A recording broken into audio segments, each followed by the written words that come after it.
एवं ऊर्जा संसाधन। खनिज एवं ऊर्जा संसाधन। देखो, कल हमने आपको बताया था खनिज किसे कहते हैं और ऊर्जा क्या है। इन खनिजों को भारत में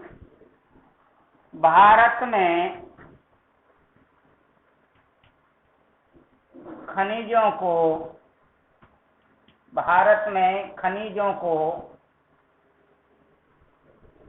भौतिक तथा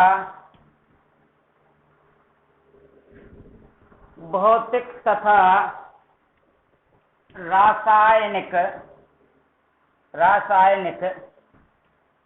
गुणों के आधार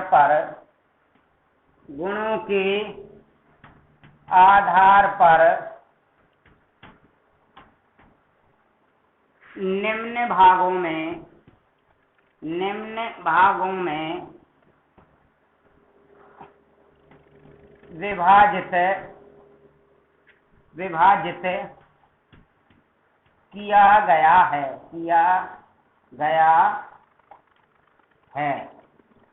निम्न भागों में विभाजित किया गया है। नंबर 1 है धात्विक खनिज। धात्विक खनिज। ये धात्विक खनिज क्या है? देखो, धातु का एक नियम है। धातु का नियम ये है, समझने के लिए, जिसके रूप और गुण को बदला जा सके वो तो है धातु। जिसके रूप और गुण को बदला जा सके, उसमें बदलाव किया जा सके, उसकी वेशभूषा को बदल दिया जाए, वो कहलाता है धातु। जैसे लोहा है। लोहा से सबसे पहले तो हमने बना दिया हवाई जहाज। अब हवाई जहाज जब बना दिया, हवाई जहाज जब पुराना हो गया तो उस हवाई जहाज के पुर्जान से फिर हम दूसरा सामान बना लेंगे सर। दूसरे सामान को फिर वो पुराना हो जाएगा, फिर हम तोड़ मड़ोड़ करके उसके गुण धर्म को बदल करके तीसरा कोई सामान बना लेंगे। हमने बना लिए सब कृषि के यंत्र बना लिए सर। कृषि के यंत्रों को तोड़ फोड़ करके सब हमने अपने कूलर की चद्दर बना ली सब, अलमारी की चद्दर बना दी। ये जब पुरानी हो गई, इनको तोड़ दिया सब, चोबा बना दिए सब। चोबा भी अब पुराने हो गए, चोबान को भी तुड़वा दिया सब, बदलवा दिया। अब आलपिन बना दी, पंच छोकनी मशीन बनवा दी। ऐसे ही आपने सुना है कि जैसे हमारा सोना है, चांदी है, सोने की जब हम पहले कभी बनवा देते हैं, महिलाएं विशेषकर आभूषण पहनती हैं, पुरुष भी पहनते हैं सोने के, तो देखो पहले कोई हमारी जो अंगूठी थी उंगली में पहनने वाली, हमने उसको तुड़वा दिया है, गले की चेन बनवा दी है, या फिर कुछ और बनवा दिया है, या औरतें कानों में पहनने के लिए बनवा लेती हैं, वो नाक में पहनने के लिए बनवा लेती हैं। तो उनको रासायनिक गुणों के आधार पर, भौतिक गुणों के आधार पर जिसके गुण धर्म को बदला जा सकता है वो होता है धातु। चांदी है, जैसे चांदी के पात्र हैं, उनको बदलवा देते हैं, तुड़वा फुड़वा करके दूसरा बनवा देते हैं। तो लोहा, सोना, चांदी, तांबा, एल्युमिनियम, पीतल, ये सभी क्या है? धातु। क्या है? धातु। अब ये धात्विक खनिज भी 2 प्रकार के हैं साहब।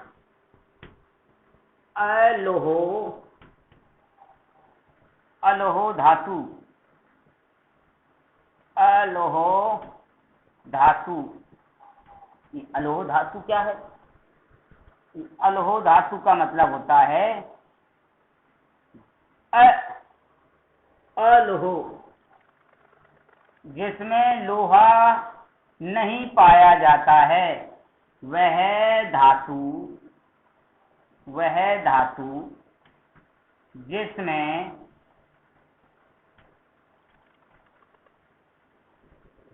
जिसमें लोहा का अंश नहीं पाया जाता है, नहीं पाया जाता है। जिसमें लोहा का अंश नहीं पाया जाता है अलोह धातु, और जिसमें लोहे का अंश पाया जाता है लोह धातु। अब देखो साहब इनके उदाहरण। लोह धातु जिसमें लोहे का अंश पाया जाता है, अलोह धातु जिसमें लोहे का अंश नहीं पाया जाता है। तो देखो साहब कौन कौन से लोह धातु हैं, कौन कौन से अलोह धातु हैं। धात्विक खनिजन में, धात्विक खनिज में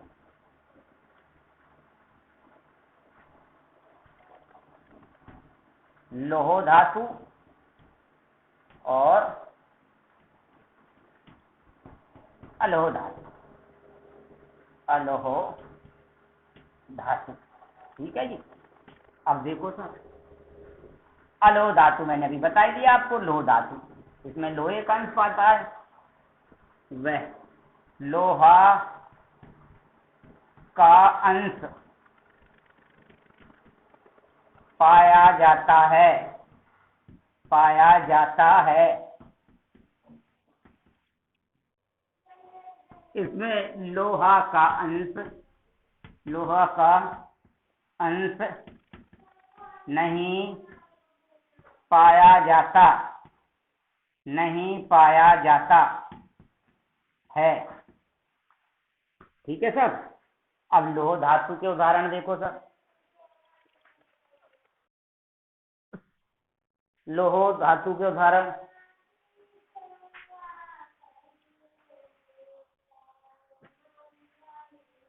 लोह अयस्क, लोह अयस्क, अयस्क, लोह अयस्क। Tungsten, tungsten, tungsten.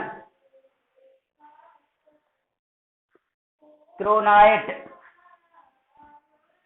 क्रोनाइट, ये तो हैं साहब लोह धातु की। और अब अलोह धातु के देखो सर, अलोह धातु के, अलोह धातु के है साहब सोना, चांदी, तांबा, ठीक है सर। देखो सोने में लोहा नहीं पाया जाता है, चांदी में नहीं पाया जाता है, तांबे में नहीं पाया जाता है, जस्ता, बॉक्साइट, इनमें लोहा नहीं पाया जाता है। लोह अयस्क, टंगस्टन, क्रोनाइट, स्पाइराइट, कोबाल्ट आदि धातु ऐसे हैं जिनमें लोहा पाया जाता है। अयस्क कहते हैं कच्ची धातुओं को, अयस्क किसे कहते हैं, कच्ची धातुओं को, ठीक है सर। ये तो हो गया धात्विक खनिज। अब अगला टॉपिक है, इसी में ही खनिजों का प्रकार है, भौतिक और रासायनिक गुणों के आधार पर दो भागों में बांटते हैं, धात्विक, दूसरा है अधात्विक। अधात्विक, अधात्विक खनिज।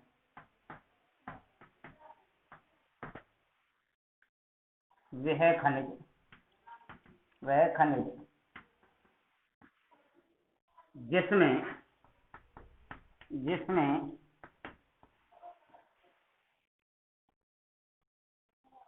जिसमें धातु का अभाव पाया जाता है, पाया जाता है, जाता है।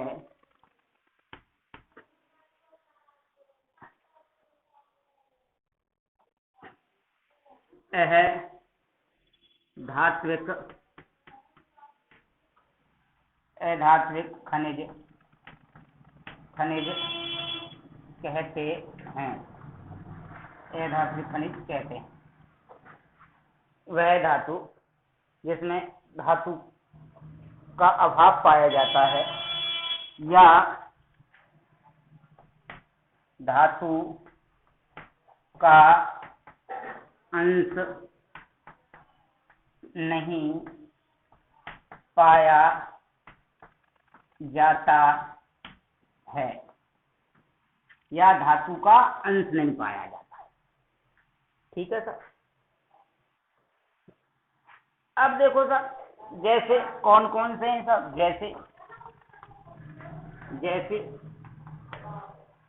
चूना पत्थर, चूना पत्थर, ठीक है सर, चूना पत्थर, जिप्सम, जिप्सम, चूना पत्थर, जिप्सम, चूना पत्थर, जिप्सम, अभ्रक, अभ्रक आदि। अच्छा सर,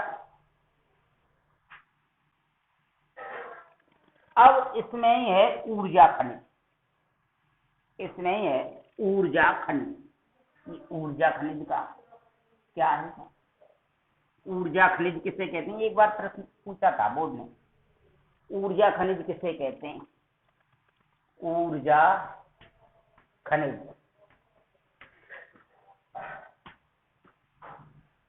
ऊर्जा खनिज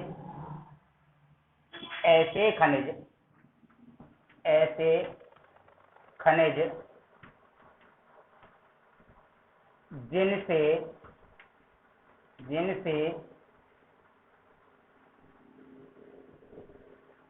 ऊष्मा ऊष्मा या ऊर्जा ऊर्जा प्राप्त होती है, प्राप्त होती है, उन्हें ऊर्जा खनिज कहते हैं। जैसे क्या कहते हैं उनको? ऊर्जा खनिज। ऐसे खनिज जिनसे ऊष्मा या ऊर्जा प्राप्त होती है, ऊर्जा खनिज कहते हैं। जैसे अब देखो सर, इनमें भी है नंबर 1 ईंधन खनिज, ईंधन खनिज, ईंधन खनिज। ये ईंधन खनिज क्या है भाई? ये ईंधन खनिज क्या है? और दूसरा है अणुशक्ति खनिज, अणुशक्ति खनिज।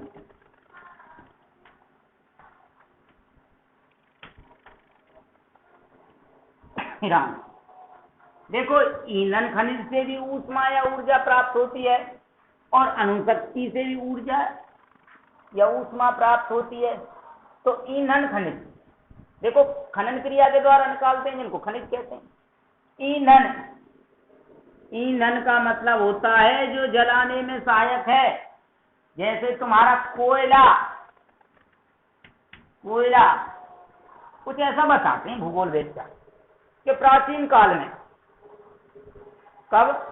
प्राचीन काल में पृथ्वी के उथल पुथल हो जाने के कारण, कभी पृथ्वी के उथल पुथल हो जाने के कारण इसके धरातल पर जितने भी पेड़ पौधे थे वो सारे के सारे जमीन के नीचे चले गए और जमीन का नीचे का हिस्सा था जो ऊपर आ गया।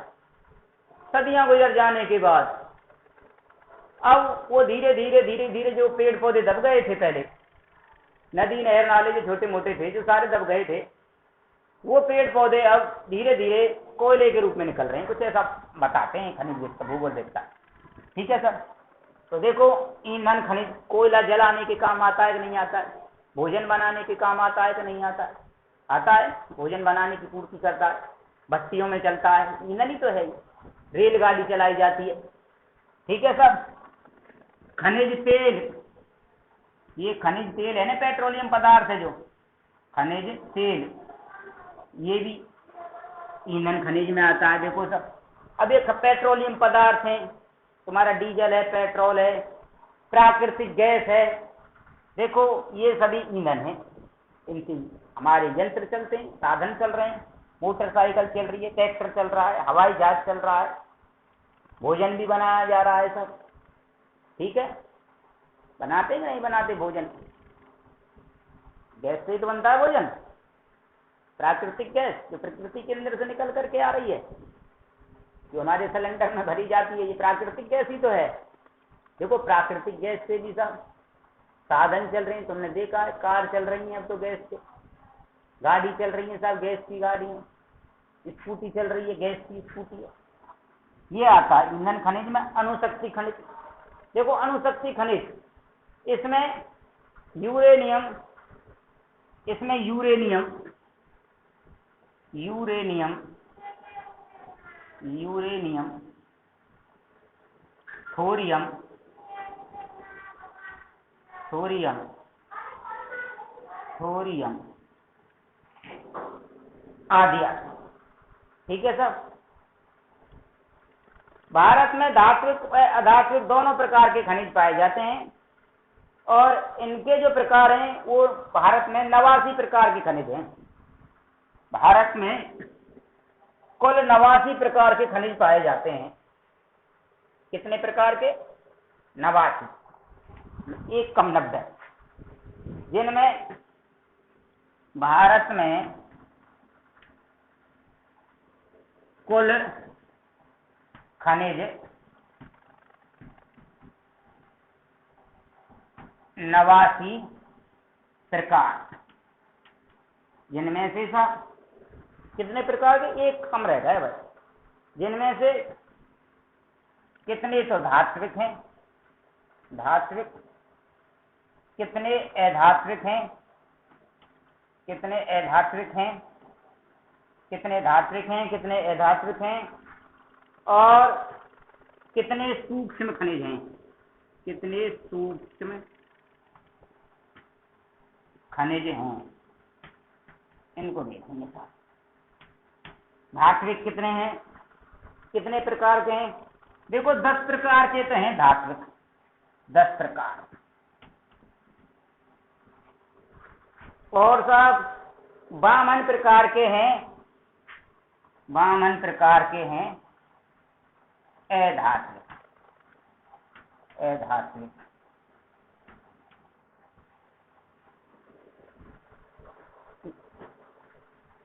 ठीक है सर।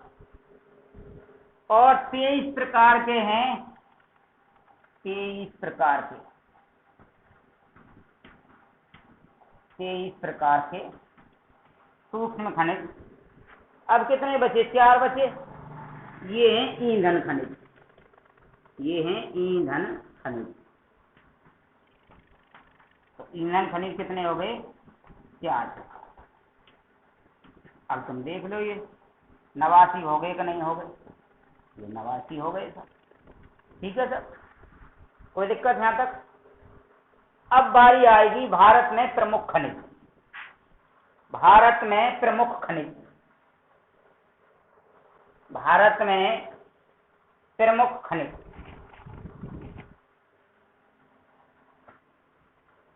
भारत में प्रमुख खनिज, प्रमुख खनिज।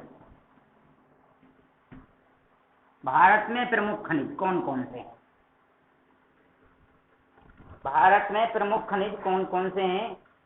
नंबर 1 है लोहो अयस्क। ये अयस्क क्या है मैंने कल भी आपको बताया था, आज फिर बता रहा हूं। अयस्क का मतलब होता है कच्ची धातु। अयस्क का मतलब क्या होता है? कच्ची धातु। देखो जब लोहा जमीन के अंदर से निकलता है ना, तो इसके साथ कई और धातु निकलते हैं इसके साथ में। ठीक है, ये कच्चा होता है उस समय, इस वजह से इसको कहते हैं अयस्क। देखो ये लोह अयस्क है, वर्तमान में औद्योगिक अर्थव्यवस्था का आधार है। उद्योग जो चलते हैं, उन उद्योगों को चलने के लिए, उद्योग स्थापित करने के लिए भैया लोहे की आवश्यकता तो पड़ेगी ही पड़ेगी।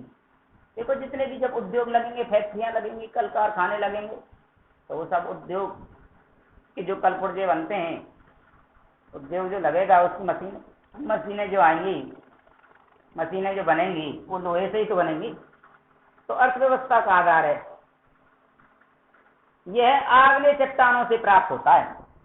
कौन सी चट्टानों से? आग्नेय, आग्नेय, आग्नेय चट्टान।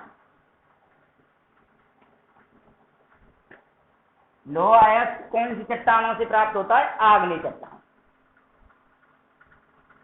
और विश्व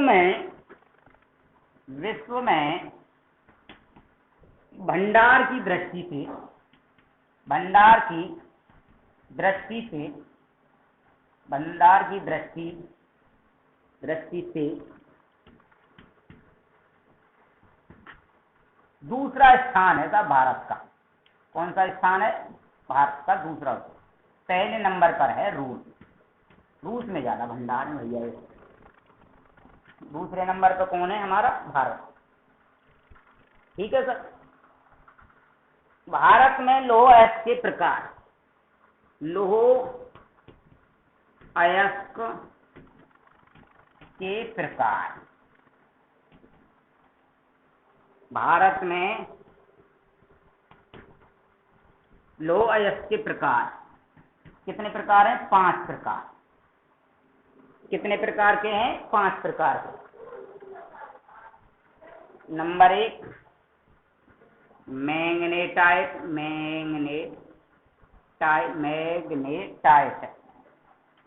मैग्नेटाइट।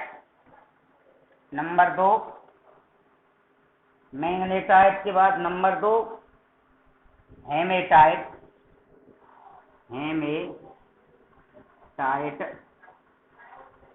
नंबर 3 हेमेटाइट के बाद लिमोनाइट,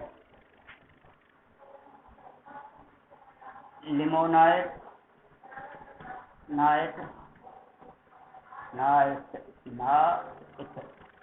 लिमोनाइट। नंबर 4 सिडेराइट,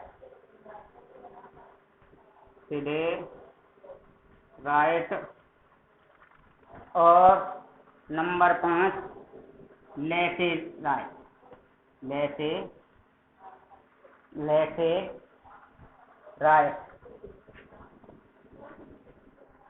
ये 5 प्रकार का लौह अयस्क पाया जाता है भारत में। मैग्नेटाइट, हेमेटाइट, लिमोनाइट, सिडेराइट और लेटेराइट। समझ में आ गई बात? लौह अयस्क आग्नेय चट्टानों से प्राप्त होता है। विश्व में भंडार की दृष्टि से भारत का दूसरा स्थान है। पहले स्थान पर है रूस। ठीक है सर। भारत में लौह अयस्क के 5 प्रकार हैं: मैग्नेटाइट, हेमेटाइट, लिमोनाइट, सिडेराइट और लेटेराइट। समझ में आ गई बात? अच्छा, देखो अब बारी आती है उड़ीसा। ये कहाँ है ज्यादा? ये कौन कौन से राज्यों से निकाला जाता है? कौन कौन से राज्यों से लौह अयस्क निकाला जाता है? कौन कौन से राज्यों में पाया जाता है? ये क्या लौह अयस्क कौन कौन से राज्यों में पाया जाता है? लौह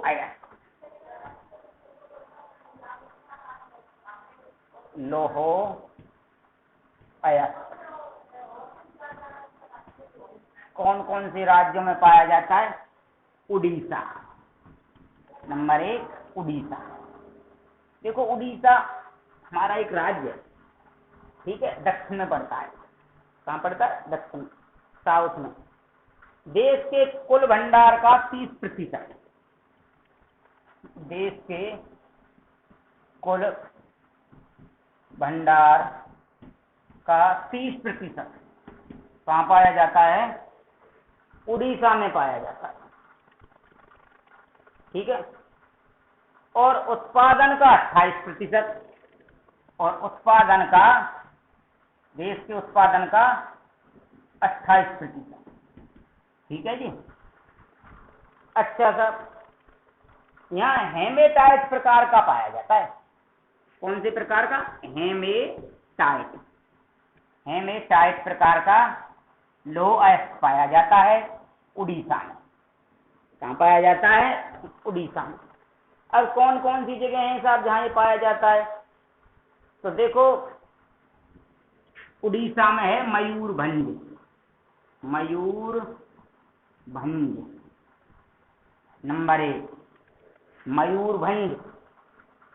सुंदरगढ़, सुंदरगढ़, सुंदरगढ़, मयूरभंज, सुंदरगढ़,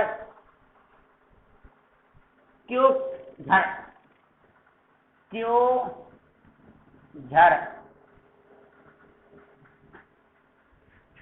आदि जिलों में, आदि जिलों में कौन कौन से जिले हैं? उड़ीसा में मयूरभंज जिला, सुंदरगढ़ जिला, क्योंझर जिला।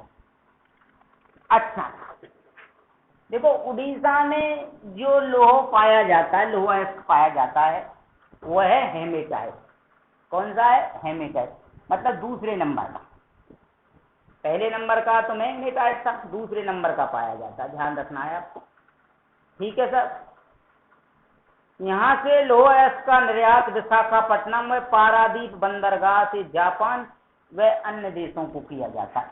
देखो, जो उड़ीसा में मयूरभंज, सुंदरगढ़ और क्योंझर आदि जिलों में जो निकल रहा है ना, इसका हम विशाखापट्टनम बंदरगाह और पारादीप बंदरगाह, इन बंदरगाहों से जापान के लिए निर्यात करते हैं।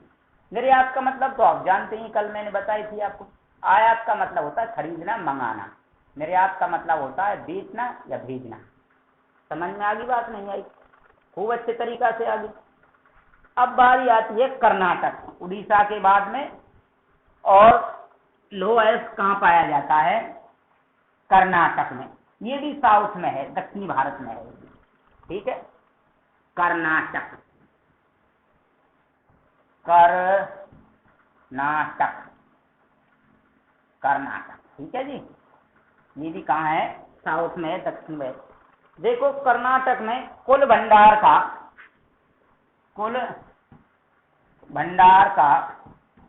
25% और उत्पादन का कितने प्रतिशत? 26%। उत्पादन का 26% लौह अयस्क पाया जाता है। ठीक है सर। और यहां से भी कौन सा निकाला जाता है? हेमेटाइट। हेमेटाइट, कर्नाटक से ही हेमेटाइट, हेमेटाइट नाम का लौह अयस्क निकाला जाता है। और इसके जो जिले हैं,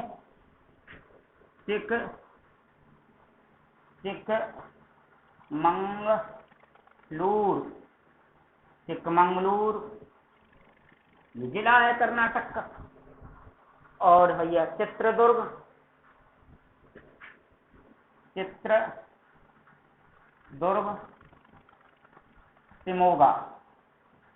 शिमोगा, ये भी भैया जिला है। ठीक है, यहां से निकाला जाता है आदि।